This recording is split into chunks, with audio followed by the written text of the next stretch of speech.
नाजरीन को मेरा सलाम पहुंचे। मैं हूं वाहिद नसीम और आप देख रहे हैं 4 टीवी न्यूज़। मेरे प्रोग्राम फोर्थ व्यू में आपका खैर मकदम करता हूं और मौजू आज कई मिले जुले हैं जिनमें हम गुफ्तगू करेंगे कि चाइना ने एक नए ड्रोन हेलीकॉप्टर को बनाया है जिसने ख़ास तौर पर अपने अखबार ग्लोबल टाइम में ये कहा है कि स्पेशली भारत के लिए है। तो इसका मतलब क्या होता है, इसका अर्थ क्या होता है, ये समझने की कोशिश करेंगे।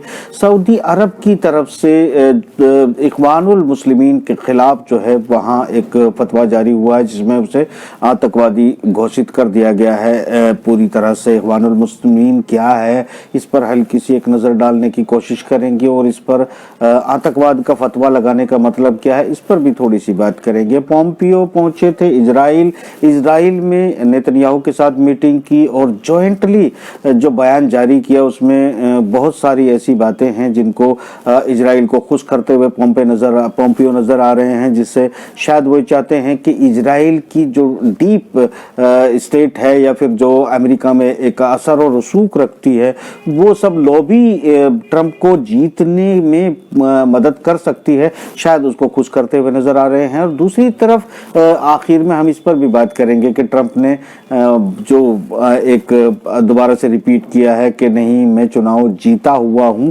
अलबत्ता ये सही है कि जब रिकाउंटिंग करने की बात की जा रही है तो उसमें कई जगह पर फर्क पाए जा रहे हैं। इन सब बातों का मतलब क्या है, इन सब बातों से हटकर एक छोटी सी बात को हम आखिर में समझने की जरूर कोशिश करेंगे।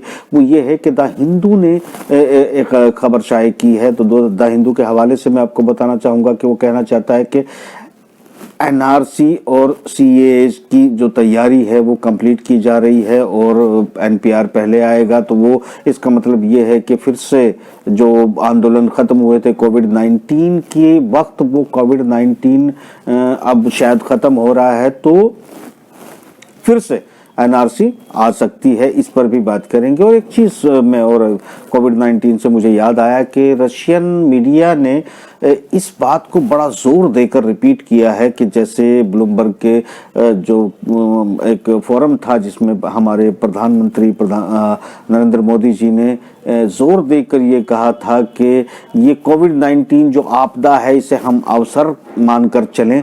तो इसका सही अर्थ क्या है इसे भी समझने की कोशिश करेंगे। तो हम शुरुआत कर लेते हैं चाइना से। और चाइना से शुरुआत का मतलब ये है कि चाइना ने अपने ग्लोबल टाइम में ख़ास तौर पर अपने एक यूवी अपने एक ड्रोन हेलीकॉप्टर जो उन्होंने तैयार किया है, इस ड्रोन हेलीकॉप्टर से ये कोशिश की है एक तरह से डराने की या धमकाने की कि सिर्फ ख़ास तौर से इसको भारत के लिए डिज़ाइन किया गया है। ये हेलीकॉप्टर है, देखिए ये मानव रहित है, इसमें इंसान की ज़रूरत नहीं है। और ये इम्पोर्टेंट ये है कि ये ड्रोन नहीं है जो ऊंचाई तक या नीचाई तक उड़ने की बात की जाए, ये बेसिकली हेलीकॉप्टर बनाया है जो काफी वजन लेकर लिफ्ट कर सकता है, जो जिसको ट्राई किया गया 3,500 मीटर की ऊंचाई तक, फिर इसको 4,000 की ऊंचाई तक भी जो है टेस्ट किया गया है और 7,000 मीटर की भी ऊंचाई से जो है इसको टेस्ट कर लिया गया है। तो इस आप ये अच्छे से समझ सकते हैं कि मैं मीटरों की बात कर रहा हूँ, फीट की नहीं बात कर रहा हूँ।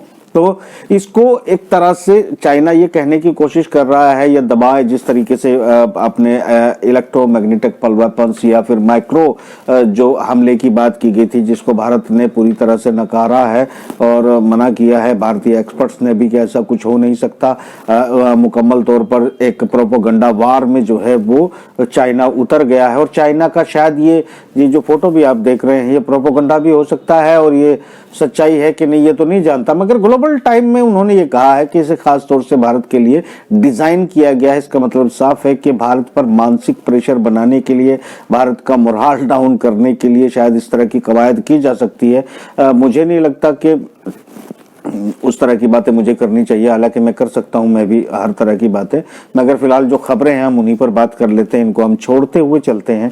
दोस्तों ये तो चाइना की बात हुई है जो मुझे कहीं पर सोल्यूशन में अभी नहीं पहुंचते हुए नजर आ रही है। इसकी वजह ये भी है कि अब हम अगले टॉपिक पर आ जाते हैं कि जिस तरह पोम्पियो भी निकले थे और अभी वो अपने आप को फोकस कर रहे हैं, ट्रंप की जीत को आश्वस्त बना रहे हैं। यहाँ ये बात इम्पोर्टेंट हो जाती है कि अफगानिस्तान को लेकर जिस तरह का ऐलान किया है, 15 जनवरी से पहले तमाम जितने भी फौजी अमेरिका के हैं, माफ कीजिएगा तमाम नहीं, 2000 फौजियों को और निकाल लेने की बात की है और इस जगह को खाली करने के बाद ट्रंप ने ये फैसला सुना दिया है। और ये स्थिति है कि 15 जनवरी तक यहाँ से 2000 फौजियों को अपने और निकाल लेगी अमेरिका, और इसके एक हफ्ते बाद शायद अगर जो ट्रंप है अगर वो हार मान लेते हैं और कोई गड़बड़ नहीं होती है, जबकि बहुत सारे अखबारात में एक्सपर्ट का ये भी कहना है कि ऐसी बुरी स्थिति अमेरिका की पहले कभी नहीं हुई है, अगर ये गृह युद्ध में तब्दील हो जाती है तो स्थिति और भी बिगड़ सकती है।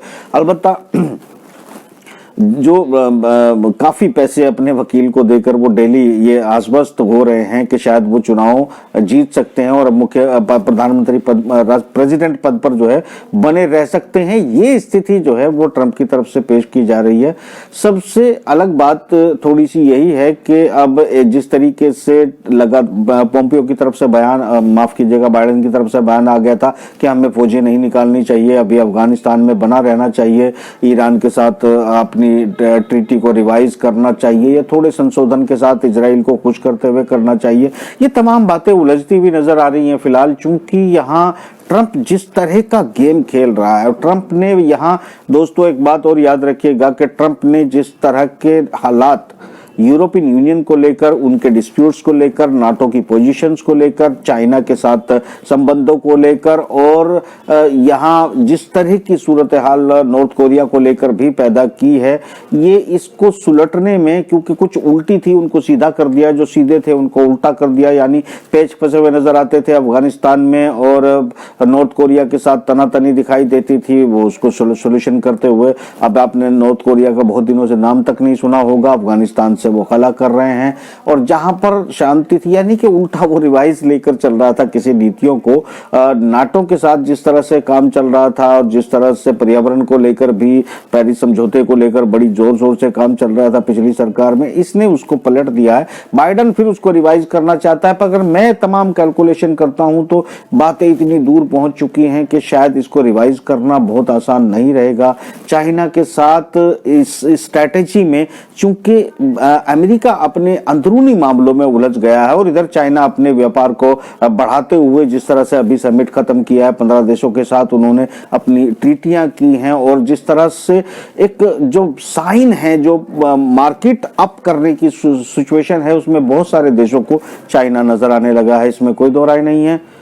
यहाँ एक बात समझने की ये भी होगी दोस्तों कि अब आने वाले दिन, मैंने ही कहा कि अगर ट्रंप वाकई यहाँ से अब सत्ता छोड़ देता है और बाइडेन आता है तो और भी ज्यादा मुश्किलें उनके लिए खड़ी हो सकती हैं, क्योंकि इजराइल एक कोशिश जरूर कर सकता है।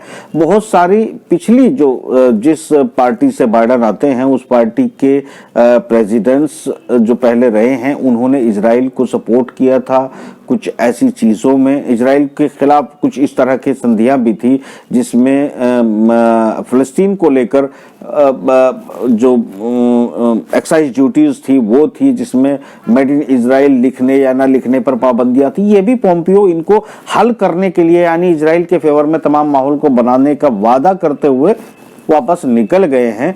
तो सिचुएशन ये तो अमेरिका की है जो अभी काफी कंफ्यूज नजर आ रही है। उधर चाइना जो है वो अपनी सिचुएशन को स्ट्रॉन्ग करते हुए दिखाने की कोशिश कर रहे हैं, नए नए हथियारों का डेमोन्स्ट्रेशन कर रहे हैं, और चाइनीज जो हैं वो एक तरह से लीड करने की कोशिश करते हुए दिखाई देना चाहते हैं।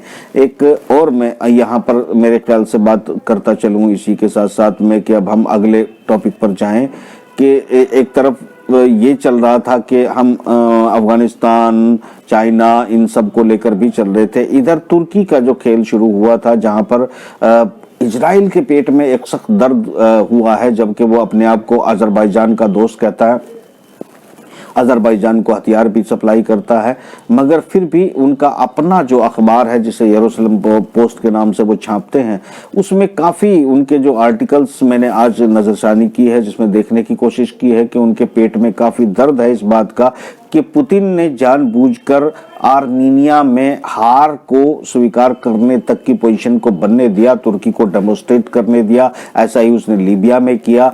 ये सिचुएशन जो है वो गेम अपने साथियों को कमजोर करना चाहता है और तुर्की को बढ़ोतरी जो है वो दिलाने की कोशिश कर रहा है। ये गेम कितना सफल रहेगा उस पर चिंतनीय काफी लंबे बड़े बड़े आर्टिकल किए, बड़े अंदेशे जो है जाहिर किए गए हैं। ये नाज़रीन वो बात है जो मैं आपको पहले से कहते आया था। ये जो इजरायली थिंक टैंक और उनका जो डीप स्टेट आपस में मशवरा करता है, ये वो बातें मैं आपको बता रहा हूं कि अब मैं नहीं, इजराइल कह रहा है, जो अब से पहले मैं कहता आया था, मगर इजराइल वो अलग एंगल से कह रहा है। मैंने अलग एंगल से ये बातें आपको बताई थी कि इसके असरात क्या होंगे और आने वाले दिनों में इस डेमोस्ट्रेशन का मतलब क्या होगा वो देखने को मिलेगा। क्योंकि यहाँ एक बात बहुत वाज़ेह है, क्योंकि यहीं से मूवमेंट होता है कि ईरान पर जिस तरीके की बात की जा रही है कि ट्रंप जैसे कि 20 जनवरी सत्ता छोड़ने से पहले जिस तरीके से वो इजराइल की तरफ से जोर बनाया जा रहा है कि किसी तरीके से ईरान पर हमला कर दिया जाए, या फिर ईरान के जो परमाणु भट्टियां हैं, तवानाई जो उसने अपनी सिस्टम्स को परमाणु से जोड़कर किया है, उसको पूरी तरह नस्तो नाबूद कर दिया जाए। अगर ये बार छिड़ती है तो मेरे ख्याल से वो सिर्फ हमले पे रुक जाएगी, इतना भी आसान नहीं है। अलबत्ता ये सिचुएशन अभी बहुत क्रूशियल है। 20 जनवरी तक दुनिया की जो स्टेबिलिटी है वो किसी एक तरफ बैठेगी। यहाँ दुनिया इसको लेकर जरूर कंफ्यूज रहेगी, कुछ भी हो सकता है, किसी भी करवट बैठ सकता है। ये हमको गहरी नजर बनाकर देखते हुए चलना पड़ेगा, क्योंकि 20 जनवरी के बाद ही दुनिया का रुख तय होगा कि किस तरफ जाने वाली है, या फिर दोबारा से हम लॉकडाउन की तरफ भी आने वाले हैं। दूसरी वेव्स 0.02 करके कुछ बताई जा रही है। इजरायली बड़े अलग अलग फंडे से इन सब चीजों का नाम लेते हैं। तो ये स्थिति फिर दोबारा से बनने वाली है कि नहीं बनने वाली है, इस पर भी गहरी नजर रखी जाएगी, मगर इसके रुख भी तय होंगे मेरे ख्याल से 20 जनवरी के बाद। और मैं ये समझता हूं कि ट्रंप 20 जनवरी से पहले चीन के साथ भी जरूर चाहेगा कि कोई छेड़खानी कर दी जाए, जिससे बाइडेन के लिए मुश्किल पैदा हो जाए कि वो उसको आकर कैसे हैंडल करेगा। और अगर ये छेड़खानी नहीं होती है तो फिर 20 जनवरी के बाद जरूर हालात बदलेंगे। बाइडेन भी चाइना के साथ कोई सोल्यूशन पर जाएगा, संधि करेगा, ये मैं बिल्कुल अभी थोड़ा सा मानने के लिए थोड़ी मुझे तकलीफ है। क्योंकि एक चीज में नाज़रीन ऐसी नहीं आपको बताता चलता हूं, दरअसल बाइडेन जिस लॉबी को सपोर्ट कर रहे हैं, चाहे उसमें कोरोना वायरस हो, चाहे उसमें जो नई जो नीति थी पुरानी वो नीतियां हों, इसमें नया डेवलपमेंट ये भी है कि मैं जिन कुछ लोगों के, जिनके मैं नाम ज़्यादा नहीं लेता हूं, उन लोगों की जो तवज्जो है वो चाइना में इन्वेस्टमेंट की तरफ बढ़ी है।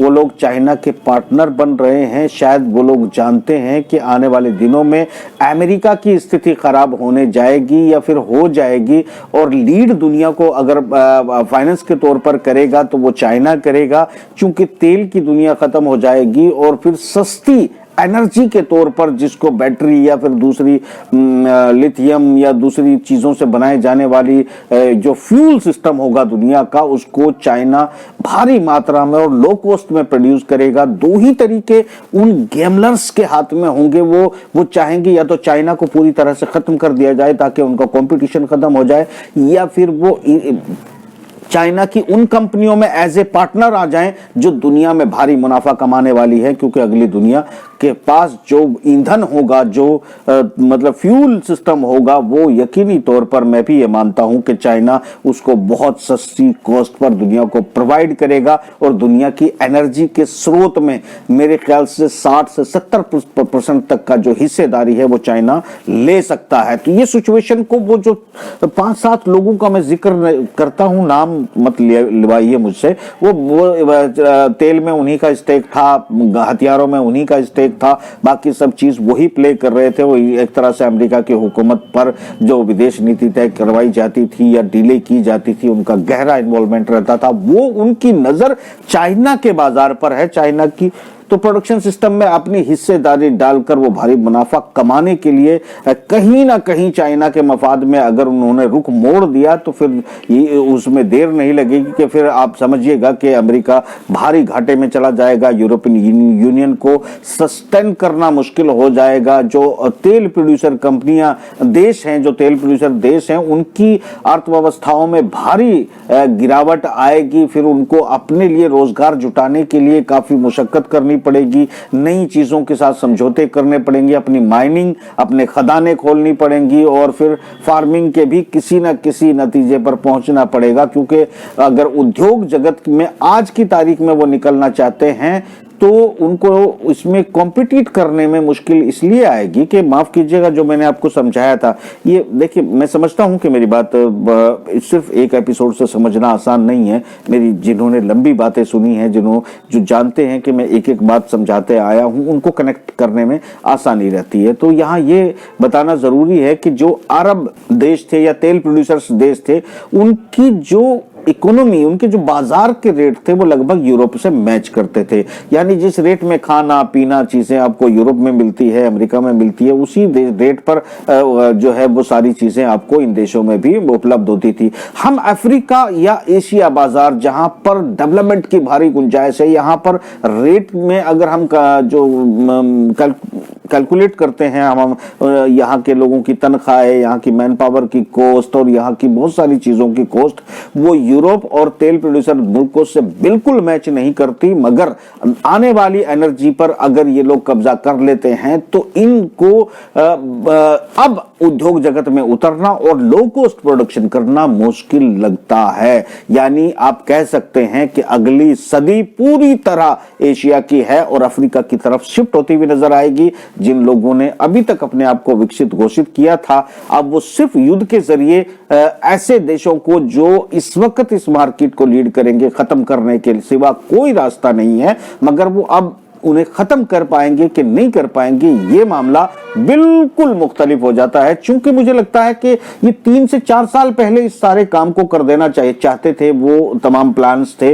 वो 3-4 साल लेट क्यों हो गए, उनको पता ही नहीं चला कि इस बीच में क्या डेवलपमेंट हो गया। ये पूरा चेस बोर्ड बिखर कर अलग दिशा में पहुंच चुका है। अब इसको समेटना मुझे नहीं लगता कि उन ताकतों के हाथ में है। अगर वो इन ताकतों के साथ उलझेंगे तो यकीनी तौर पर और घाटे का सौदा होगा। मगर दूसरा पक्ष भी मैंने बता दिया कि ऐसे मौकों का अवलोकन करके, इनका इवैल्यूएशन करने के बाद, इस तरह के जो प्लेयर्स होते हैं जो दुनिया में फर्स्ट वर्ल्ड वॉर, उससे पहले के जमाने में और सेकंड वर्ल्ड वॉर और फिर उसके बाद तमाम मामलात में क्रांतियों में हिस्सा लेकर मुनाफा कमाते रहे हैं, वो लोग जो हैं जरूर चाहेंगे कि चाइना की अर्थव्यवस्था को ग्रैब करें। कोरिया या एशिया के दूसरे बाजारों में जो बर्बादी के करीब नहीं जा रहे हैं, नोट कीजिएगा, उन ऐसे देशों को फोकस करें कि जो चीन मतलब जो है वो आगे ग्रो कर सकते हैं। तो ऐसी जगह उनके इन्वेस्टमेंट बढ़ सकते हैं, इंडस्ट्री उद्योग बढ़ सकते हैं। ये तो तय है कि अगली सदी एशिया की है। एशिया में भी इसमें कम से कम अरब ममालिक नहीं आते हैं, क्योंकि ये याद रखिएगा कि तेल प्रोड्यूसर देशों ने जो अपने आप को विकसित घोषित कर चुके थे, विकसित इन द सेंस उसका लाइफस्टाइल जो है वो यूरोप और अमेरिका जैसा था, अलबत्ता वो संपन्न अपनी चीजों को बनाकर अपने ऊपर निर्भर करते हो, ऐसा बिल्कुल नहीं था। ईरान एक डामाडोल स्थिति में नजर आएगा। ईरान की स्थितियों को लेकर अभी कोई निश्चितता नहीं है, क्योंकि ईरान चारों तरफ अपने मौके तलाश कर रहा है। अगर उसको मौका मिला तो वो कोशिश करेगा कि अगर बाइडेन आने के बाद अमेरिका के साथ उसके संबंध अच्छे होते हैं तो वो जरूर कोशिश करेगा कि अमेरिका की तरफ जाए। चूंकि ईरान के परमाणु प्रोजेक्ट को लेकर सऊदी अरब अपने खतरे जाहिर कर रहा है, सऊदी अरब अपने खतरों को जाहिर कर रहा है, अपनी सुरक्षा की बात कर रहा है। तो इसमें अमेरिका या इजराइल मदद कर सकते हैं परमाणु डेवलपमेंट के लिए सऊदी अरब को। अब कर पाएंगे कि नहीं कर पाएंगे ये एक अलग बात होगी, मगर इस उम्मीद में जो है जरूर इस तरह की बातें की जा रही हैं। एक तरफ ये है, दूसरी तरफ तुर्की, चाइना और ये खेमा है जो कम से कम अमेरिका के साथ रहते हुए सपोर्ट नहीं करेगा, तो इस तरफ रहते हुए कितना अपने आप को सस्टेन कर पाते हैं। दूसरी तरफ भारत के साथ भी ईरान अपने बेहतर संबंध चाहता है, चूंकि यहाँ से इंपोर्ट एक्सपोर्ट और बाजार का गहरा रिश्ता जो है ईरान का रहा है। तो ईरान की जो पॉलिसी है, जो सत्ता है, मुझे इस वक्त वो कहीं ना कहीं कंफ्यूज नजर आ रही है, सर्टेंट नजर नहीं आ रही है। वो किस दशा में जाती है, हमें इसका इंतजार करना पड़ेगा। अब वापस आते हैं हम सऊदीया में, जहां हम इख्वानुल मुस्लिमीन की बात करना चाहते थे। तो देखिए, इख्वानुल मुस्लिमीन को अंग्रेजी में ब्रदरहुड भी जो इस्लामिक ब्रदरहुड के बारे में जो कहा जाता था, जो चर्चा की जाती थी, उसको इख्वानुल मुस्लिमीन कहते हैं। दरअसल ये एक तंजीम है जिसने इजिप्ट में और दूसरी जगहों पर बहुत काम किए हैं। ये तंजीम एजुकेशन सेक्टर में काफ़ी काम करती है। ये तंजीम जो है इसको आतंकवादी घोषित कर दिया गया है, और ये तंजीम वो है जिसमें मुर्सी, मोहम्मद मुर्सी जो है वो इसी तंजीम से ताल्लुक़ रखते थे, इन्हीं के सपोर्ट से वो बने थे।